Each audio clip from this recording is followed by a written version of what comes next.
नंद घर आनंद भयो, जय कन्हैया लाल की। हमारे कन्हैया आनंद स्वरूप हैं, इसलिए तो जब कन्हैया गोकुल में आए तो ब्रजवासियों ने आनंदोत्सव मनाया। आनंदोत्सव में यही गाया, नंद घर आनंद भयो, जय कन्हैया लाल की। किसी ने यह नहीं कहा नंद घर लाला भयो, क्योंकि श्री कृष्ण का स्वरूप इतना आनंदमयी है। जैसे ही श्री कृष्ण गोकुल में प्रवेश करते हैं, वैसे ही गोकुल की प्रकृति आनंदमयी होती है। वहाँ का वातावरण, जीव जंतु, पेड़ पौधे, वृक्ष, फूल और वहाँ के हर एक गोपी ग्वाल के मन में एक अलग ही आनंद भर जाता है। इसलिए सभी आनंदित होकर झूमते हैं, नंद घर आनंद भयो, जय कन्हैया लाल की। हमारे कन्हैया का स्वरूप तो आनंद देने वाला ही है, उससे भी कहीं और आनंदित करने वाले उनकी मधुर बाल लीलाएं हैं। आइए कन्हैया की बहुत ही प्यारी मधुर बाल लीला में प्रवेश करते हैं। आप सभी को बहुत ही आनंद आएगा कन्हैया की इस मधुर बाल लीला में। प्रभु एक दिन नंद बाबा की गोद में बैठकर भोजन कर रहे हैं।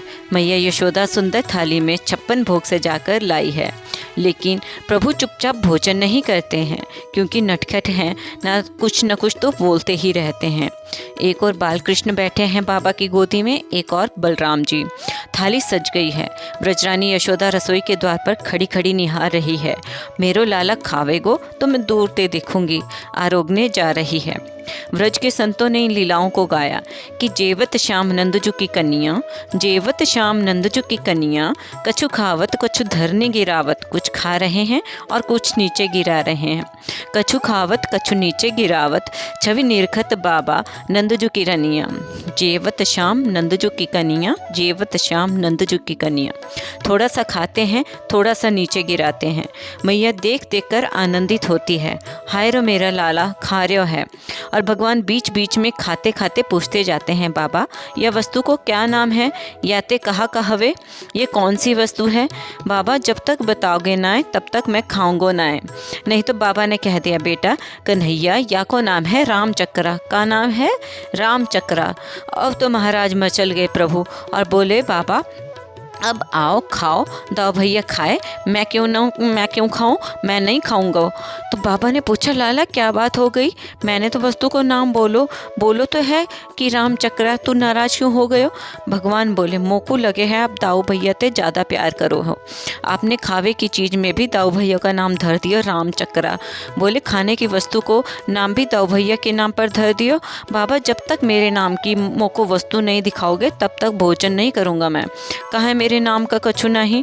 बाबा बोले, देख कन्हैया तू रोवे मत, ये देख जो दूसरी कटोरी में वस्तु धरी है ना, या को नाम है कृष्ण चक्रा। प्रभु बोले, बाबा सांची कह रहे हो ना।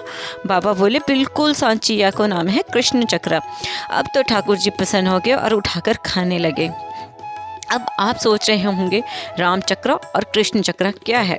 ब्रज में दही वड़े को दही वड़ा नहीं कहते, बल्कि आज भी कहा जाता है राम चक्र, और ब्रज में आज भी इमरती को कृष्ण चक्र कहते हैं सभी भक्त लोग। और आपसे भी प्रार्थना है कि आप भी आगे दही वड़ा सामने आए या किसी से मंगवाओ या इमरती मंगवाओ, या आपके सामने रखी हो उसको किसी को बताओ भी तो इमरती मत बोलना, दही बड़ा मत बोलना, बल्कि इमरती को कृष्ण चक्र और दही बड़े को राम चक्र बोलना है। ये सब किस लिए रखे गए। गोकुलवासी कन्हैया बलदाऊ को इतना प्रेम करते थे, वे इन चीज़ों का नाम भी रामचक्र कृष्ण चक्र कहते थे, ताकि इस बहाने से कम ठाकुर जी का नाम तो मिल जाए हमें, नहीं तो भोगों में ही पड़ा रहता है जीव कम से कम इस बहाने राम और कृष्ण का नाम मुख से निकल जाए तो हमारा भी उद्धार हो जाए। और वैसे भी गोकुल वासियों के मन में कन्हैया और बलदाऊ के प्रति बहुत प्रेम था, हर चीज़ में उन्हें कन्हैया और बलदाऊ के ही दर्शन होते थे।